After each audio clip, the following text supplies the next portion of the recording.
অনুগ্রহপূর্বক মাননীয় উপদেষ্টাকে শপথ পাঠ করানোর জন্য মহামান্য রাষ্ট্রপতিকে বিনীত অনুরোধ জানাচ্ছি। বিসমিল্লাহির রহমানির রহিম। আমি চৌধুরী রফিকুল আবরার সশ্রদ্ধ চিত্তে শপথ করিতেছি যে আমি আইন অনুযায়ী অন্তর্বর্তীকালীন সরকারের উপদেষ্টা পদের কর্তব্য বিশ্বস্ততার সহিত পালন করিব। আমি বাংলাদেশের প্রতি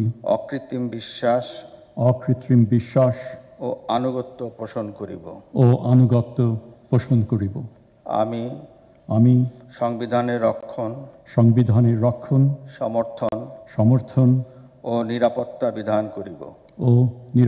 বিধান করিব এবং আমি ভীতি বা অনুগ্রহ অনুরাগ বা বিরাগের বশবর্তী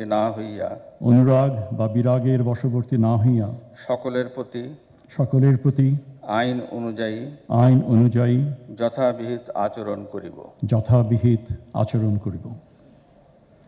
এবার মাননীয় উপদেষ্টাকে গোপনতার শপথ পাঠ করানোর জন্য মহামান্য রাষ্ট্রপতিকে বিনীত অনুরোধ জানাচ্ছি। আমি চৌধুরী রফিকুল আবরার সশ্রদ্ধ চিত্তে শপথ করিতেছি যে অন্তর্বর্তীকালীন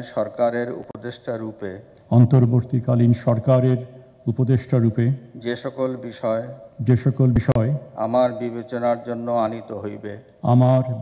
জন্য আনিত হইবে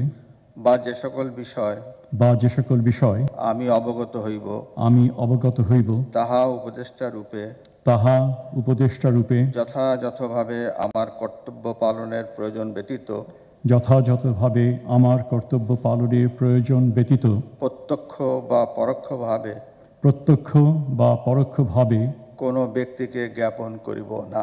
কোনো ব্যক্তিকে জ্ঞাপন করিব না বা কোনো ব্যক্তির নিকট প্রকাশ করিব না।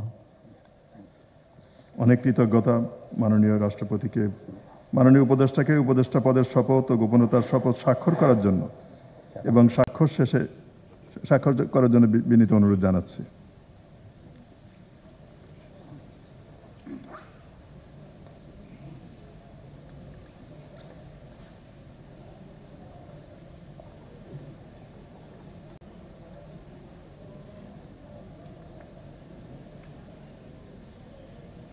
স্বাক্ষর শেষে নির্ধারিত আসন গ্রহণ করার জন্য মাননীয় উপদেষ্টাকে অনুরোধ জানাচ্ছি।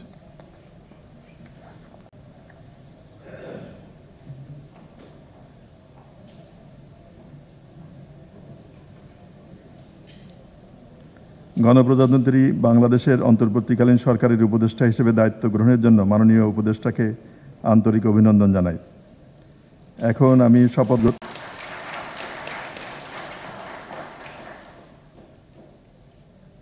গ্রহণ অনুষ্ঠানের সমাপ্তি ঘোষণার জন্য মহামান্য রাষ্ট্রপতির সানুগ্রহ অনুমতি প্রার্থনা করছি। মহামান্য রাষ্ট্রপতির সানুগ্রহ অনুমতিক্রমে উপস্থিত সকলকে আন্তরিক ধন্যবাদ ও কৃতজ্ঞতা জানিয়ে শপথ গ্রহণ অনুষ্ঠানের সমাপ্তি ঘোষণা করছি। সকলকে ধন্যবাদ। আল্লাহ হাফেজ। ভিশনের ফুলঝুরি মেগা অফারে ফ্রিজ কিনলেই পাচ্ছেন 16 পিসের আকর্ষণীয় গিফট বক্স একদম ফ্রি।